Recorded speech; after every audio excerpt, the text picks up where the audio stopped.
ராதாகிருஷ்ணன் அவர்கள் துல்லியமாக எந்த வருடம் பிறந்தோம் என்று அவருக்கே நினைவில்லை. தோராயமாக 1930களாக இருக்கலாம் அப்படின்னு அவரே பதிவு பண்ணியிருக்கிறார்.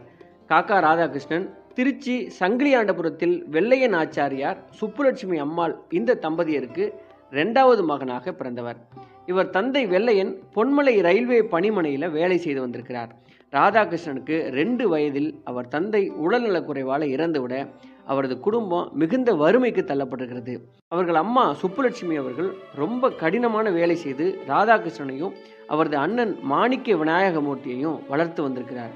பின்பு அவரது அண்ணன் மாணிக்க விநாயகமூர்த்திக்கு அவரது அப்பாவின் வேலை ரயில்வே துறையில் கிடைத்திருக்கிறது.